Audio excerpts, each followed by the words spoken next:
You know the social script, right? For forever, it's been pretty simple. You get together, you grab a drink. It's just the default setting for pretty much everything: networking, dating, celebrating. But what happens when you want to opt out of that? When you feel like maybe hitting pause on that script and trying something totally new? Well, today we're going to pull back the curtain on the hidden playbook that's making that possible for millions.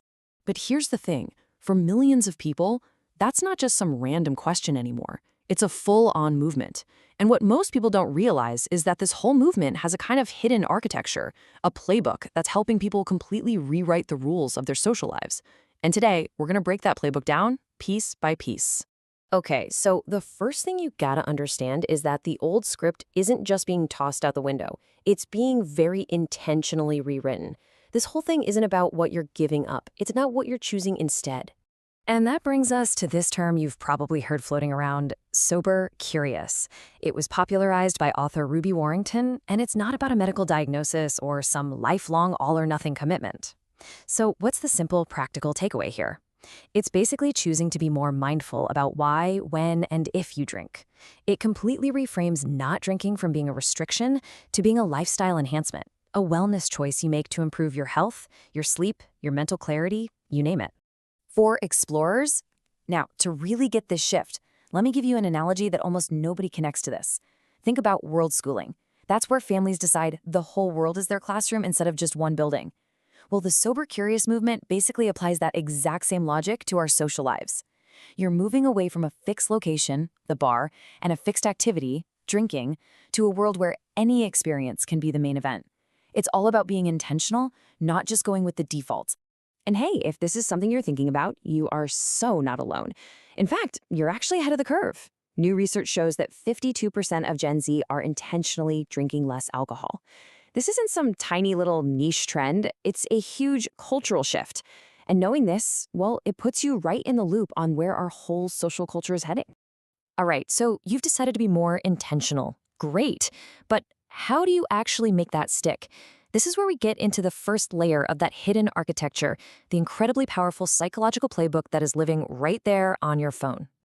It's kind of crazy, but somewhere in the last 10 years or so, without most of us even noticing, life just got gamified. I mean, think about it. Our apps for fitness, for learning a language, even for meditation, they all started using the mechanics of video games: points, badges, leaderboards, all to shape our behavior. And now, those exact same tools are being used to completely revolutionize how we build sober habits. So, what's the logic behind all this? How does it actually work? Well, it's not magic, it's pure behavioral science. There are three core psychological principles, or levers, that make these apps so incredibly effective. Let's pop the hood and see what's really driving this thing. First up, we've got something called loss aversion. The basic idea here is that the pain of losing something feels about twice as powerful as the pleasure of gaining that exact same thing. And apps totally weaponize this with streaks. You know that terrifying notification you get from Duolingo? It's not really about rewarding you, it's about reminding you what you're just about to lose. And man, it is a brutally effective motivator. Next up is something called the goal gradient effect. This one's pretty fascinating. It's this weird quirk in our brains where the closer we get to a finish line, the more urgency we feel to just push through and get there.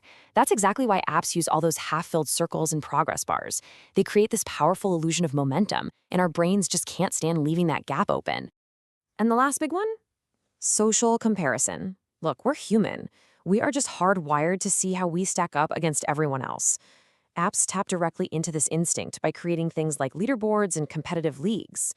This immediately turns what was a solitary goal into a kind of public performance, and it uses our own social nature to drive engagement and keep us on track. Okay, let's make this super concrete and practical. Take a look at one of the biggest apps in this space, I Am Sober. It's a perfect case study. It's got a sober day counter that tracks your progress down to the second. That's your streak, using loss aversion.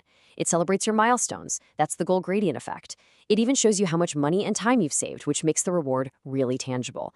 And it has a community feed to share stories, which totally taps into social comparison. It's like a safe, clear, step-by-step digital coach in your pocket. But here's the deal. Tracking your own progress, that's only half the story. It's a huge piece of the puzzle, but it's not the whole thing. What happens when your own personal motivation just isn't quite enough? Well, that brings us to the second, and honestly probably more powerful, layer of this whole new architecture: finding your people. I mean, really think about it. A streak is great, but on a really tough day, is that little number on your screen going to be enough? A personal scoreboard can start to feel pretty isolating. So, what's the missing piece? What's the crucial element that really makes these new habits stick for the long haul? The real engine, the thing that makes it all click, isn't tracking by yourself. It's social accountability. It's when you go from playing a solo game to being part of a team sport. And the modern sober movement is built on these small, digital native groups that give you that crucial sense of belonging and support. Okay, now here's the part that almost no one is talking about, the secret infrastructure holding all this up. It's an app you would probably never guess. Discord. It was originally built for gamers, but its features make it the absolute perfect digital town square. See, unlike a social media feed, everyone on a server is on even footing. You can create custom channels for anything from mocktail recipes to daily morning check-ins. You can even assign roles based on sobriety milestones, which creates this cool built-in mentorship system. And bots like Habit Huddle can create leaderboards for the whole server, turning personal goals into a shared mission. For social smarts, and this is the part that's so important to get, a platform like Discord completely changes the game. You're not just scrolling through content, you're actually co-creating a culture. It creates this genuine feeling of belonging among people like us. You can even use the streaming features to host virtual sober happy hours, making it feel like you're all just hanging out. It's a real community, not just another content feed. All right, so we've looked at the apps and we've looked at the online tribes. Let's pull it all together now into a really clear, actionable framework that you could honestly use for just about any habit you want to build.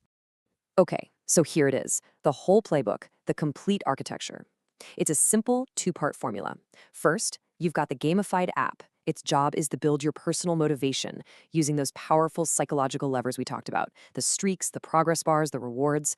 But the secret sauce, the real magic, is that second component, the micro-community.